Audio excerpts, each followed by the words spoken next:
Saya ingin tanya jujur Pak, berita rame-rame ini, ya kan, Pak Bu Risma itu ngamuk-ngamuk katanya bansos dihambat oleh BNI, oleh bank-bank ini, oleh Himbara, BRI, BNI dan sebagainya. Nggak tahu BTN ikutan apa enggak ini. Apa betul yang dikatakan Andre hari Senin yang lalu di Detik itu, katanya ada surat dari salah satu direktur Kemensos yang minta di hold bantuan-bantuan itu karena asumsinya sedang melakukan proses verifikasi data kemiskinan. Tapi kemudian ketika itu di hold, belum ada surat perintah lagi, menterinya ngamuk-ngamuk. Betul apa enggak yang disampaikan oleh Pak Andre? Saya minta kejujuran Bapak aja. Memang itu betul, sampaikan di sini Pak. Ini forum konstitusional, ya kan. Kalau Bapak ngadu-ngadu itu salah, tapi kalau Bapak ditanya anggota DPR nggak jawab juga salah. Nah, karena itu Bapak harus jawab, karena ini forum konstitusional supaya publik tahu. La yamutu fiha, yang artinya Pak tidak akan menghasilkan uang yang bermutu, tapi selalu butuh biaya. La yamutu fiha wala yahya, tidak pernah menghasilkan uang yang bermutu, tapi selalu minta-minta biaya, menghabiskan biaya. Terima kasih sudah klik video ini. Jangan lupa tekan tombol subscribe untuk bergabung. Dalam hitungan saya persilahkan kalian untuk tekan tombol subscribe. 10, 3, 2, 1. Saya ucapkan selamat bergabung dalam channel ini. Saya mengusulkan masalah PMN, BNI dan BTN pada awal rapat pertama itu saya masih agak ragu dan sanksi. Tapi mulai rapat kedua dan sekarang saya malah mengatakan untuk PMN, BTN dan BNI ini wajib hukumnya. Penting itu. Ya, kenapa? Karena ada 3 kata kunci yang harus kita jaga untuk BNI ini dan untuk bank-bank himbara kita ini, BNI dan BTN. Kunci pertama adalah fungsi intermediasi bank BUMN, BNI dan BTN wajib harus ditingkatkan. Karena kalau tidak, dia akan kalah dan kesalip dengan bank-bank yang lain. Fungsi intermediasinya. Untuk menambah fungsi intermediasi, mau tidak mau harus nambah modal. Nah, sekarang untuk nambah modal itu harus cari jalan.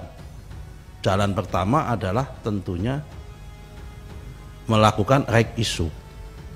Kalau right issue itu yang dilakukan, maka kata kuncinya kedua adalah dampaknya apa? Saham negara terdilusi di situ.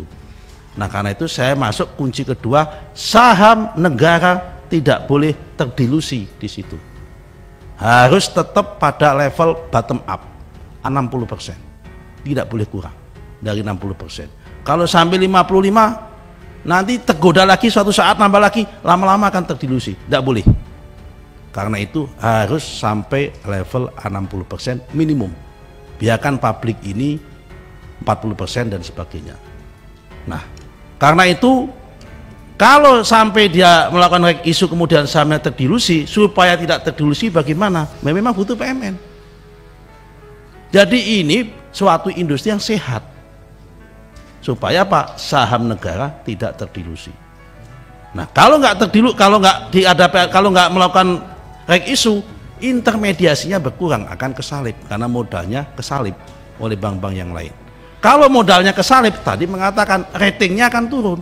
Dan kata kunci yang ketiga, kami tidak ingin ratingnya tidak turun. Kenapa? Karena ratingnya turun, cost of fund-nya akan naik. Kalau cost of fund akan naik, tentunya kredit kepada nasabah akan naik sama Pak Daeng. Kalau kredit sama nasabah sama Pak Daeng naik, nanti logikanya apa? Competitiveness-nya akan berkurang, kompetisinya. Nah, karena itu ini harus kita dukung. Karena kalau intermediasinya nambah, fungsi laku pandainya nambah Pak Andre. Kalau fungsi laku pandainya nambah Pak Andre, edisinya juga nambah Pak Andre. Itu Pak Andre. Nah, ini yang harus kita lakukan supaya laku pandainya nambah, merchant-merchantnya nambah, dan edisinya juga nambah Pak Andre begitu. Ini yang perlu kita lakukan.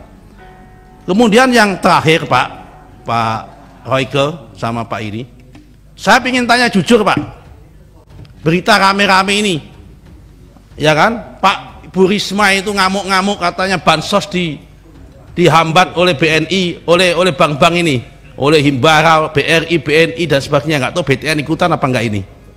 Apa betul yang dikatakan Andre hari Senin yang lalu di Detik itu? Jumat ya? Nah, Jumat yang lalu katanya ada surat dari dari salah satu direktur Kemensos yang minta di hold bantuan-bantuan itu karena asumsinya sedang melakukan proses verifikasi data kemiskinan. Tapi kemudian ketika itu di hold, belum ada surat perintah lagi, menterinya ngamuk-ngamuk. Betul apa enggak yang disampaikan oleh Pak Andre? Saya minta kejujuran Bapak aja. Kalau memang jujur, memang itu betul, sampaikan di sini Pak. Ini forum konstitusional, ya kan? Kalau Bapak ngadu-ngadu itu salah, tapi kalau Bapak ditanya anggota DPR nggak jawab juga salah. Nah, karena itu Bapak harus jawab, karena ini forum konstitusional supaya publik tahu yang miskomunikasi, miskoordinasi ini di atau memang ada unsur kesengajaan dari BNI. Ini kan seakan-akan kalau BNI menghambat bansos dan sebagainya kan kinerja BNI menjadi nggak bagus. Padahal ini BUMN bank publik. Kalau perusahaannya nggak bagus, ngelelet kan nanti persepsi investor kan berkurang. Kalau persepsinya kebentuk jelek kan nanti sahamnya turun. Nah, kan repot nanti itu. Jangan sampai ada pejabat menteri itu malah justru mengganggu kinerja, membuat investornya harganya saham turun. Saya kira itu Pak untuk BNI. Untuk RNI Pak, ya satu lagi aja Pak, mohon maaf Pak, saya sudah 2 kali ketemu dengan calon anak perusahaan Bapak di Raker, namanya Perindo sama Perinus, baik di Raker di sini maupun di FGD maupun yang dulu di Kendari. Nah, saya melihat posturnya Perinus sama Perindo itu Pak, nggak ada nilai tambah Pak. Sama perusahaannya Kajimuri yang ada di Juwana saja itu kalah sama perusahaannya Kajimuri sama Kaji Juwana di sana. Bandeng Juwana. Enggak, Kajimuri. Iya, betul. Bandeng Juwana. Kajimuri itu punya 60 kapal 150 GT dan 60 GT 150 Pak. Perindo sama Perinus saja punya 16. Saya tanya 16 itu yang operasi berapa? 5, yang 11 mangkrak.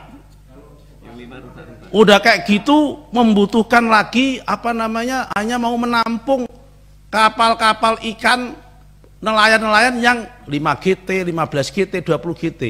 Pak, itu di setiap kota, mohon maaf, saya orang Pantura Pak, saya orang Kudus, saya lahir di Kudus, besar di Rembang, besar di Pati, saya tahu semua Pak daerah pantai-pantai Pulau Jawa. Kalau luar Jawa saya nggak tahu. Sudah ada jagoannya semua Pak Haji itu, udah kalah 15 langkah kalau mau menampung menjadi off-take-nya nelayan-nelayan kecil itu yang dilakukan oleh Perindo sama Perinus. Desain ulang Pak, saran saya, Perindo Perinus itu Pak, kalau nggak didesain ulang Pak, saya yakin seyakin-yakinnya Perindo Perinus itu akan kondisinya la yamutu fiha wa la yahya Pak. Yang artinya Pak, tidak akan menghasilkan uang yang bermutu tapi selalu butuh biaya Pak. La yamutu fiha wa la yahya, tidak pernah menghasilkan uang yang bermutu tapi selalu minta-minta biaya, menghabiskan biaya. Ini konkret Pak, itu Pak saya usul. Nggak bisa Pak, harus masuk yang blue ocean. Contoh kalau mau tangkap, ambil tangkap sana Pak, yang di laut tengah, yang di samudra sana yang saat ini kosong, yang dimasukin asing-asing itu. Kalau perlu bapak-bapak gandeng tuh asing tuh masuk ke sini, ubah itu regulasi yang dulu ditutup oleh Bu Susi itu, yang 200-300 gitu yang di laut lepas itu wilayah ikan dan miliaran dolar yang harus dimasukin oleh Perindo Perinus, bukan malah yang kecil-kecil ini mengganggu crowding out terhadap Pak Haji, lawannya Kajimuri, Kaji Eko, Cahyadi, Kasmati dan sebagainya itu. Nah, itu konstituen saya semua, malah saya Pak, itu saya Pak. Terima kasih Pak. Assalamualaikum warahmatullahi wabarakatuh.